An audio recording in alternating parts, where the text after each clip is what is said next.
Bonjour à tous et bienvenue sur le plateau d'Un cœur qui écoute, votre émission de spiritualité. Aujourd'hui, je vous invite à rencontrer Anne Dumontier. Bonjour Anne. Bonjour. Alors vous venez avec un gros livre qui s'appelle « Disparu à Petra, au cœur d'un secret de famille ». Et si on lit en dessous, on lit « Récit ». On va éclairer un petit peu après les téléspectateurs pour savoir ce qui se passe dedans. Parce que moi-même, en le lisant, je me disais, mais c'est quoi? C'est un roman? C'est vrai? C'est pas vrai? C'est un récit? Mais jusqu'où? Qui est qui? Vous allez nous aider un petit peu. On va dire que ce livre parle de culpabilité, de pardon, de secrets de famille, de non-dits qui font parfois plus de dégâts que de bonnes choses, ne se protège pas tant que ça.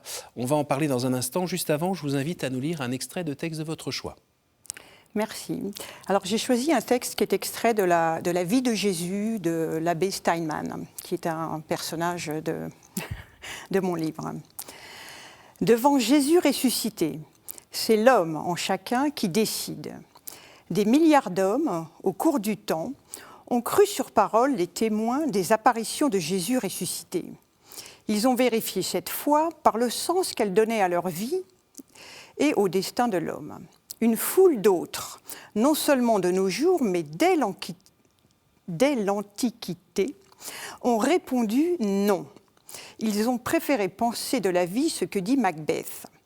C'est une ombre qui passe, un pauvre acteur qui se pavane et s'agite une heure sur une scène et qu'ensuite on n'entend plus. C'est une histoire dite par un idiot, pleine de fracas et de fureur et qui ne signifie rien. Jésus a le singulier privilège d'obliger tout homme qui se prononce sur lui à se prononcer sur sa propre vie et sur sa mort. Cette vie est-elle absurdité ou mystère? Quel est le sens de la mort? Quel est l'ultime destin de l'homme? Dieu ou le néant? Suivant leurs réponses, les hommes sur Terre sont à jamais divisés sous le signe de la croix.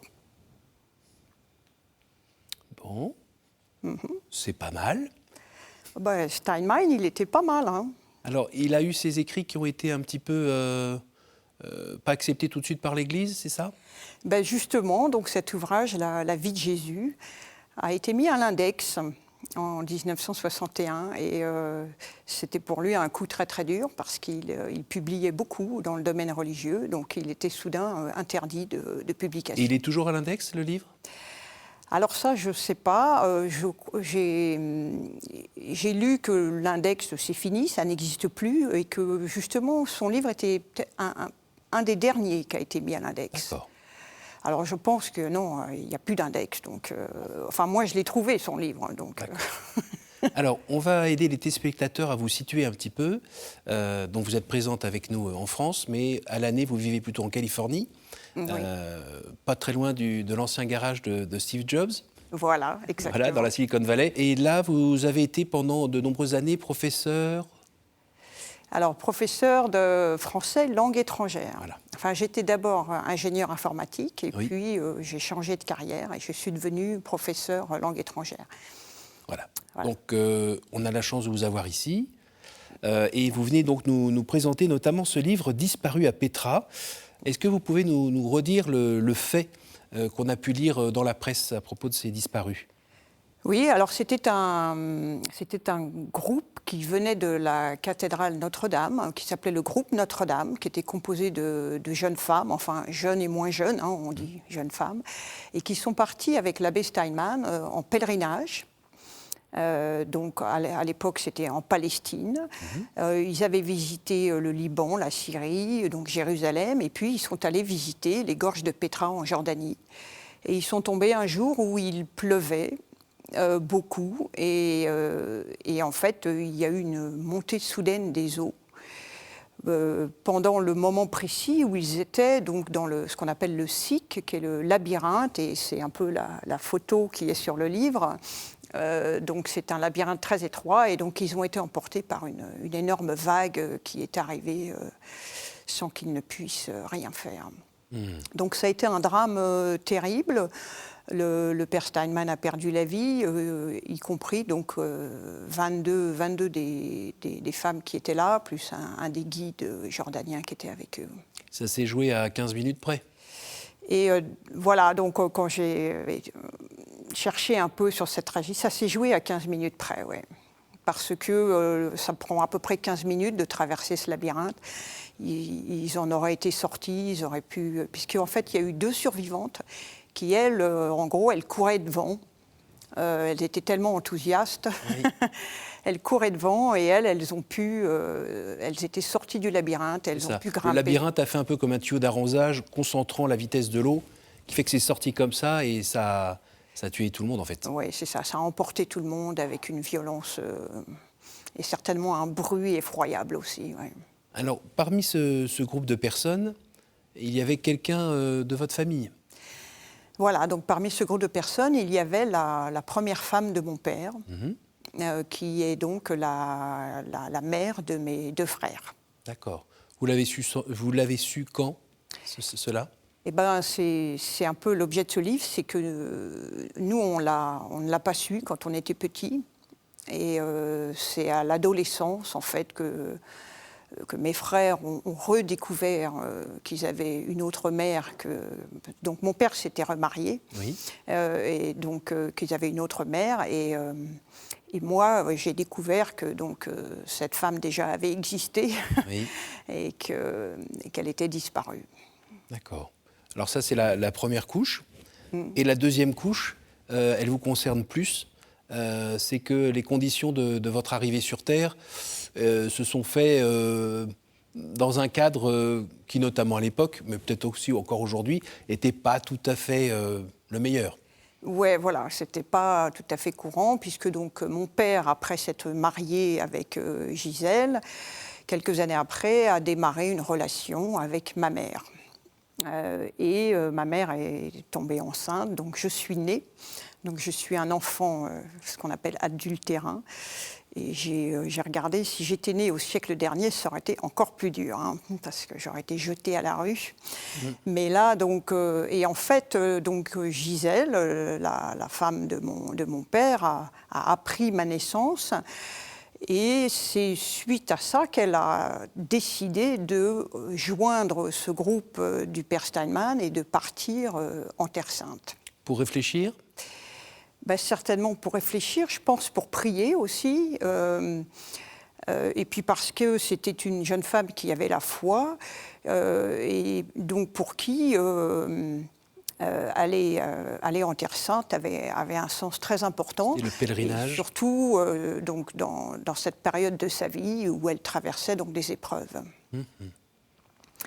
Mais d'où cette culpabilité que moi, toute petite, alors je ne l'ai pas identifiée quand j'étais enfant, mais à partir du moment où j'ai pu interroger ma mère et que ma mère, sans s'en rendre compte, me dit « Ah ben oui, dès qu'elle a appris ta naissance, elle a décidé de partir en Terre Sainte. » Donc en fait, sans que mes parents se rendent compte, ils ont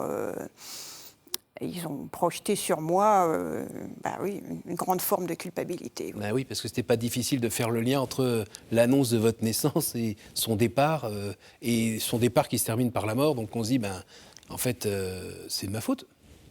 C'est ça, c'est de ma faute, je suis responsable. Ma naissance a déclenché une série d'événements tragiques. Et donc, c'est cette culpabilité, je pense, qui s'est transformée en une voix intérieure, une culpabilité qui me réveillait la nuit, hein, qui m'occupait l'esprit. Hein, c'est sournois, la culpabilité. Hein, ça n'empêche pas de vivre, hein, mais ça reste là, c'est au fond de vous et ça vous rappelle à tout moment. Donc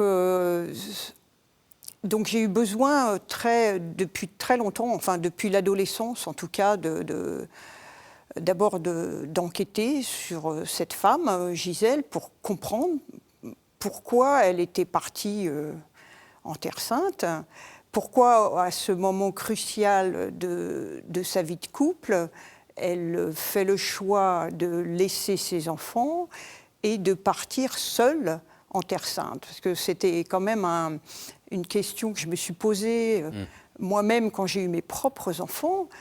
je me suis dit, mais si demain mon mari arrive et me dit « Ah, j'ai un nouveau bébé avec ma maîtresse, qu'est-ce que je fais ?» Et je m'étais dit, ben moi, je prends mes 2 enfants sous le bras et je rentre chez ma mère. Et en fait, Gisèle, sa maman était décédée, donc elle n'avait plus de maman.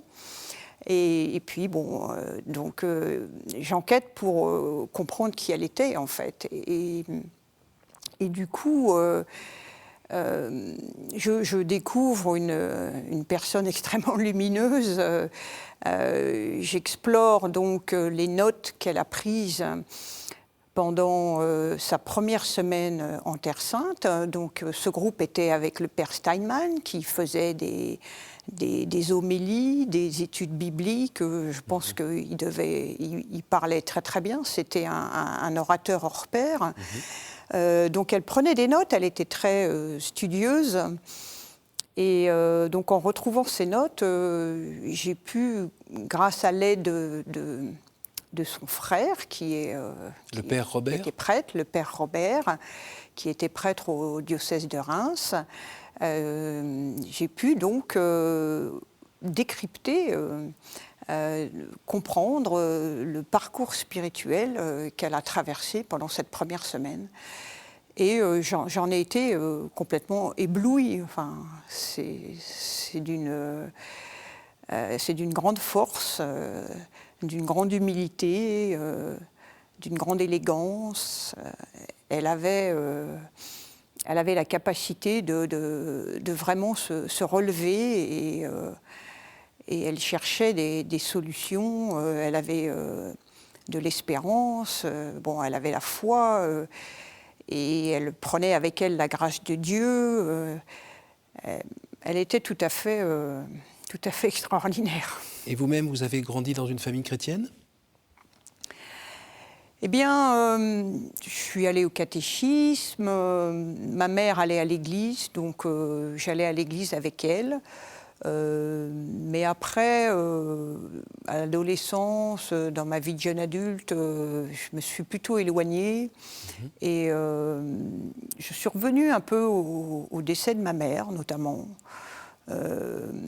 Et puis là, je pense que ce livre, quelque part, il m'entraîne sur ce même chemin de vérité où donc Gisèle était, et de la même façon, donc Angèle avec une... c'est vrai que dans le livre, elle n'est pas passive, elle avance avec zèle, avec ténacité et avec des actions précises.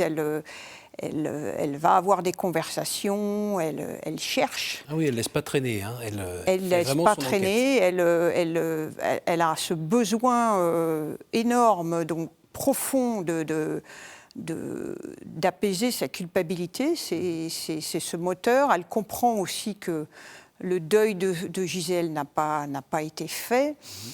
Et que... Parce qu'il faut préciser quand même qu'il y a un couvercle de plomb qui s'est mis sur tout ce qui concernait Gisèle, donc la première épouse de votre papa. On n'en parlait pas, il ne fallait pas en parler nulle part, rien. Mais ça continuait quand même à tourner un peu chez tout le monde. Ben oui, alors c'est ça. Chez le papa, sans doute. Et c'est pour ça que j'ai choisi ce texte au début, parce qu'elle était un peu comme dans cette scène de Macbeth, elle avait été complètement effacée. Oui. Donc sa vie, il n'y avait pas de photo d'elle, on ne parlait jamais d'elle. Donc sa mémoire avait été oubliée. Et c'est comme si sa vie n'avait pas eu de sens, en fait. Vos frères étaient trop jeunes aussi pour avoir des souvenirs très précis. Ben, c'est ça, mes frères avaient 2 ans et 3 ans et demi quand elle a disparu. Donc, si on ne montre plus d'images de leur mère à des enfants de cet âge-là, ils finissent par oublier à quoi elle ressemblait.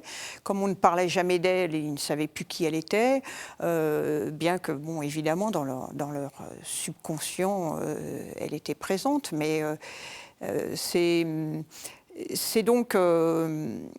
enfin, c'était ça, ce non-dit familial, ce secret familial qui qui nous pesait parce qu'il y avait comme cette personne invisible qui prenait une place énorme, mais à la fois dont on ne pouvait pas parler.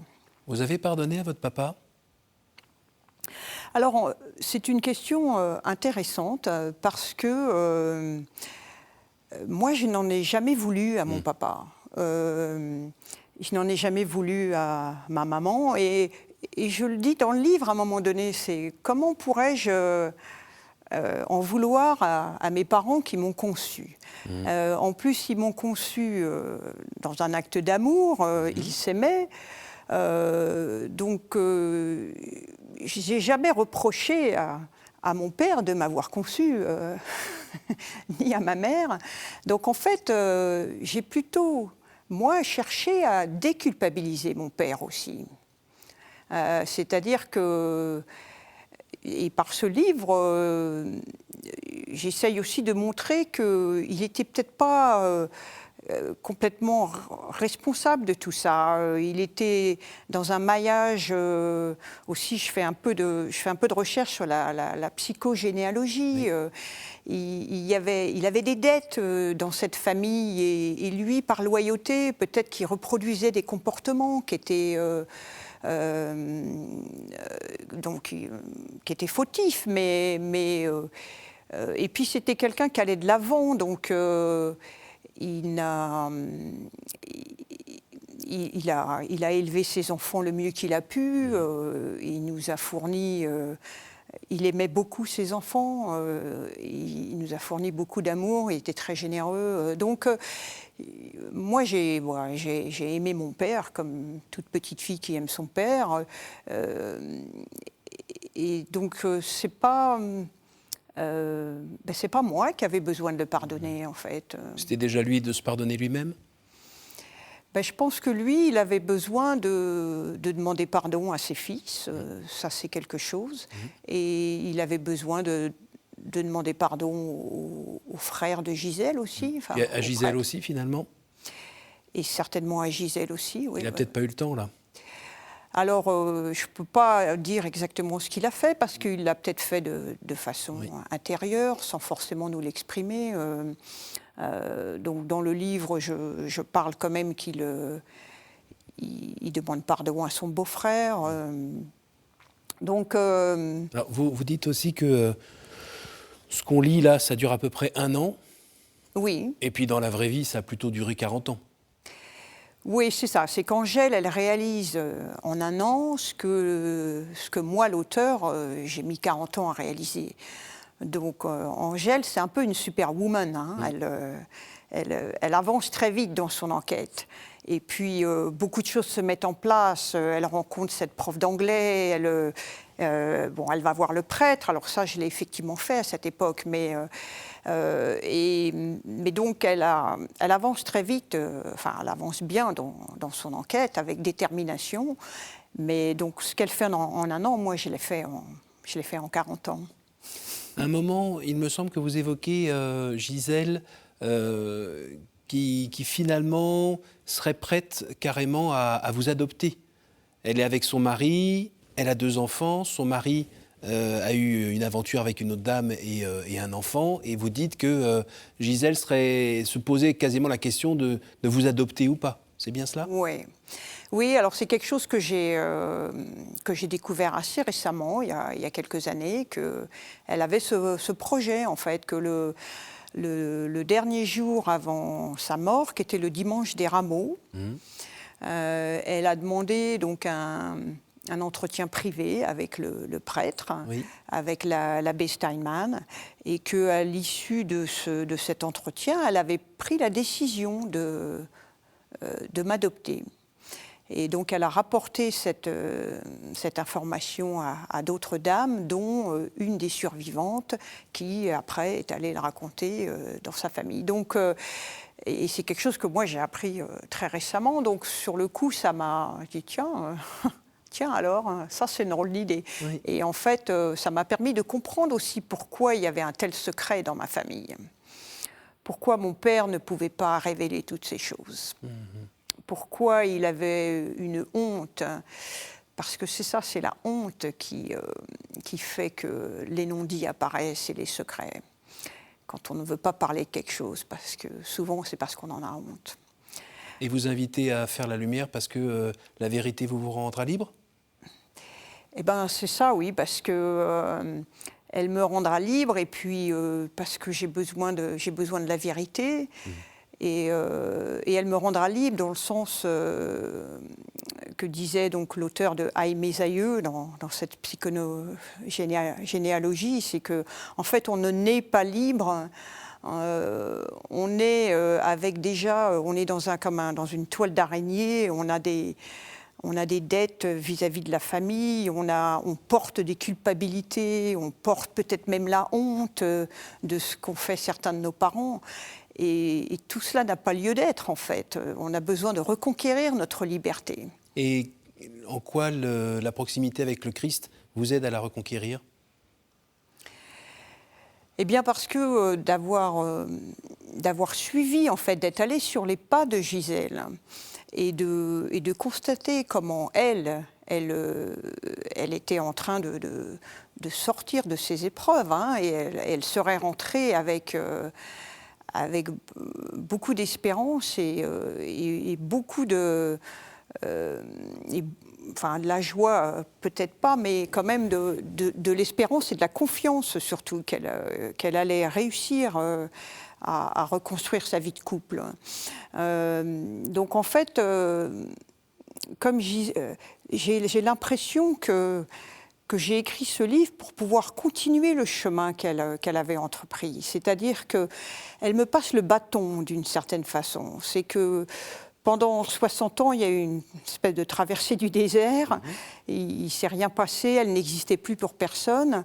Là, je la réhabilite, je la ressuscite, je lui redonne vie, donc comme était écrit dans ce texte. Donc, et que pour que, après, chacun se dise est-ce que sa vie a un sens, et donc moi, la première, est-ce que sa vie a un sens? Est-ce que... Justement, est-ce que je crois en elle, en son mode de pensée, ou est-ce que je reste dans le néant? Il semblerait que vous ayez choisi, dans l'extrait de livre que vous aviez donné au départ, vous avez plutôt choisi d'aller du côté de Dieu, on va dire. Je pense que j'ai plutôt choisi de suivre Gisèle, oui. Elle me tend la main et je pense que j'accepte. C'est-à-dire, elle m'ouvre son cœur et je pense que j'accepte. Et donc, c'est une des lettres que je lui écris dans le livre, que j'accepte. J'accepte son amour et je le prends pour moi, et je vais m'en servir pour le diffuser à d'autres, oui. On arrive déjà à la fin de l'émission. Je vais vous demander par 3 fois de me dire un chiffre entre 1 et 10, s'il vous plaît. Je prends le chiffre 5. Quelle est la pire idée fausse que l'on se fait sur Dieu, selon vous? Je pense que c'est quand on le voit comme un grand marionnette qui dirige tout dans notre vie, qui sait tout, qui nous surveille, qui nous contrôle, et que c'est par lui qu'on agit tout le temps. Je pense que c'est pas, pour moi, c'est pas ça. C'est pas marionnettiste. C'est pas un marionnettiste. À nouveau, je vous écoute. Alors, le chiffre 3. Si vous pouviez revenir en arrière et changer quelque chose dans votre vie, que feriez-vous? Eh bien, si je pouvais revenir en arrière, ce livre, je l'aurais écrit à l'âge de 20 ans. C'est-à-dire que j'aurais eu encore plus de confiance, d'urgence, et j'aurais pu l'écrire dans ma jeune vie d'adulte. Voilà, plutôt que de devoir attendre autant d'années. Une dernière? Alors, le chiffre 9. Fait compter. Quelle est pour vous la plus belle fête?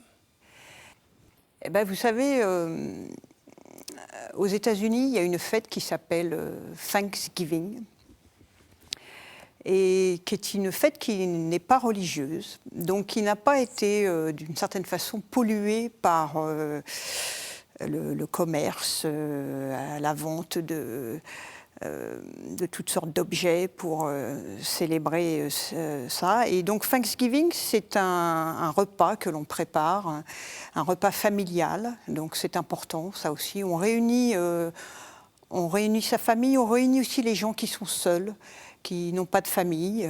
On les invite et on prépare un repas pour dire merci.